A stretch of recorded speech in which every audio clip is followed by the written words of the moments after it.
It's 3 in the morning, and your eyes are open. You didn't choose this. One moment you were under, deep and gone, and the next you're just here, awake in the dark, staring at a ceiling you can't see.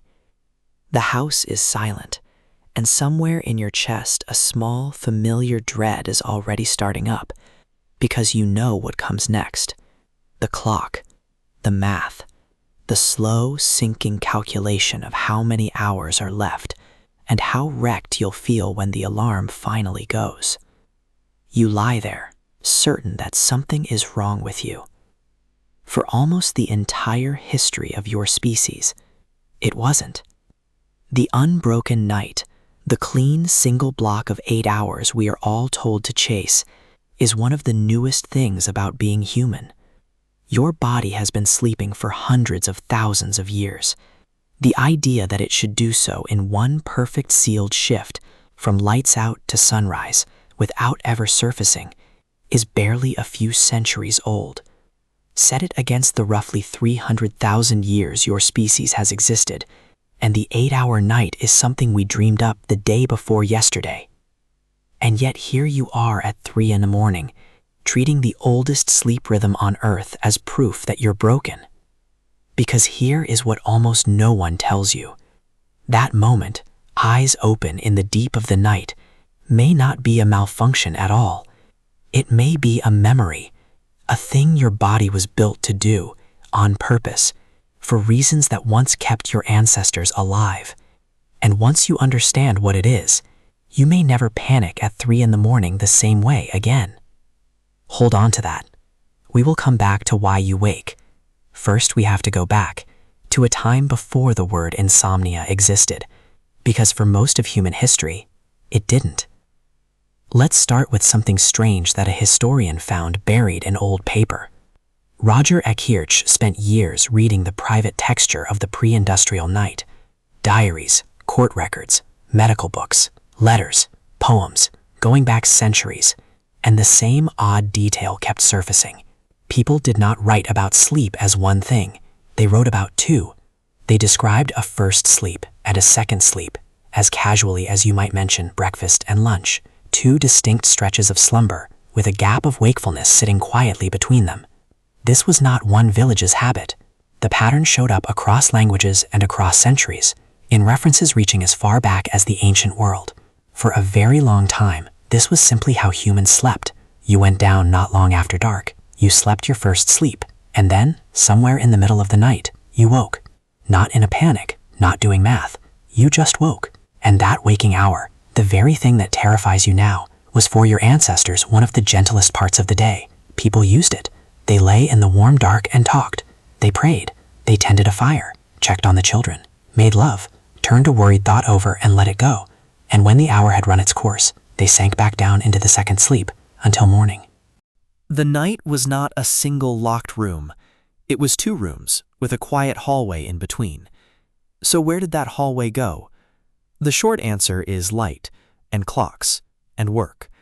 As artificial light pushed bedtimes later, and the industrial world carved the day into rigid shifts, the long 2-part night got squeezed into one hard block. The waking hour had nowhere left to live. Within a few generations, people forgot it had ever been normal, and the moment they woke in the dark, they began to feel that something had gone wrong. You inherited that feeling. You did not inherit the memory of where it came from. But maybe you are thinking the deeper past was different, that somewhere back in the real wild, humans slept long, perfect, untroubled nights, the kind of sleep we lost. It is a beautiful idea. It is also, as far as we can tell, not true. A team led by the sleep scientist Jerome Siegel went and measured it. They spent time with 3 groups who still live much the way humans lived for most of our history, hunting and gathering, with no electricity, no screens, no alarm clocks. The Hadza of Tanzania, the San of Namibia, the Tsimane of Bolivia. They fitted people with monitors and recorded, night after night, exactly how and when they actually slept. And the sleep was not long. These people slept, on average, somewhere around 6 to 7 hours a night, no more than you, and by some measures a little less. They did not go down at sunset. They stayed up a few hours into the dark, around the fire, talking, and woke near dawn. And here is the detail that should land. In these communities, the grinding, anxious sleeplessness you know so well was almost absent. In some of them, researchers struggled to even find a word for insomnia. There was no name for it because there was barely a thing to name. People with harder lives than yours, fewer comforts, fewer hours of sleep than you are told you need, and almost none of them lying awake in the dark, certain they were broken. The problem, it turns out, may not be how long you sleep. It may be what you believe is supposed to happen while you do. And there is one more piece, and it is the one that reframes that lonely hour the most.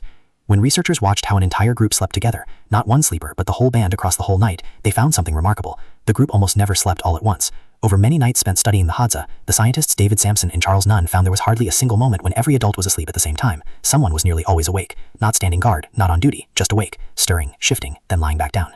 And the reason was beautifully simple. People are built to drift off and wake at different times. The older members of the group tended to fade early and stir before dawn. The younger ones stayed up late and slept in. So without anyone planning it, without a schedule or a sentry, the band was covered. There was almost always a pair of open eyes in the dark, one body awake while the others slept deep. Researchers gave the idea a name, the sentinel hypothesis. The notion that scattered, mismatched sleep was not a flaw in our species, but a kind of quiet defense, a way for a vulnerable group, sleeping in the open in a dangerous world, to never be entirely unguarded. Your restless nights, your early waking grandmother, the teenager who cannot sleep before 1 in the morning, those are not defects. Set them side by side around an ancient fire, and they are a roster, a rotation nobody had to organize. Which means the wakefulness you feel may be older and deeper than you have ever been told. You may be feeling the pull of a watch that has not existed for thousands of years. So let's go back, all the way, and stand inside one of those nights. Picture a small band, 30 or 40 people, sleeping close to the warmth of a low fire. There are no rooms, no doors. No one is alone. Bodies lie near bodies, children tucked against parents, the old near the young, and above it all an enormous sky thick with stars. You go down with the others not long after the dark comes, your first sleep pulling you under fast. For a few hours, you are gone. And then you wake. The fire has burned low. The night is deep and cool. But you are not afraid because you are not alone, and because this waking is simply part of the night, the way the gap between two breaths is part of breathing. An older woman is already up, poking the embers, awake as she always is at this hour. Somewhere a baby fusses and is hushed. Two low voices murmur and go quiet. You lie in the warm dark with your own thoughts for a while, watching the stars wheel overhead, and then the second sleep comes for you, and you let it take you down until the sky goes gray. No clock, no dread, no sense anywhere in you that anything has gone wrong. Now here is the turn, and it cuts clean. The thing your body does at 3 in the morning is not the problem. It never was. The waking is ancient and normal, and probably even useful, a leftover of a rhythm that kept your ancestors alive. The problem is everything we wrapped around it. The single dark room, the closed door, the belief drilled into you that a good night is one unbroken block, and that surfacing in the dark is a failure to be fixed. You wake the way humans have always woken, but you wake alone, in silence, with a glowing clock counting your losses. And into that gap, where your ancestors had a fire, a murmur, a sky, you pour panic instead. And the cruelest part is that the panic is what actually robs you. The waking was never going to cost you the night. It is the fear of the waking, the racing, the math, the certainty that you are broken, that pulls you fully alert and holds the second sleep just out of reach. Your ancestors woke and sank back down because there was nothing to fear. You wake and stay up because you were taught that waking is wrong. We took a 300,000-year-old rhythm and called it a disorder. We pathologized the hallway between two sleeps. We gave a name to the watch, and the name was insomnia, and we taught you to be afraid of your own oldest night. So the next time you find yourself awake at 3 in the morning, try, just once, to meet it differently. You are not broken. Nothing has gone wrong. A very old part of you has simply surfaced into the dark, the way it has on countless nights for thousands of generations, the way it did around fires, under stars, in a circle of sleeping bodies, when waking in the night meant nothing more alarming than that it was, for a little while, your turn to be awake.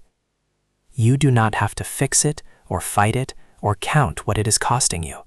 You can let it be what it has always been, a quiet gap in the night, and then, when it is ready, the slow return of sleep. It's 3 in the morning, and your eyes are open. But now you know what that is. Not a thing gone wrong in you, just the oldest part of the night, the watch your ancestors kept without ever knowing it, surfacing one more time in the dark, to remind you that you were never broken, and you were never, in the deepest sense, alone.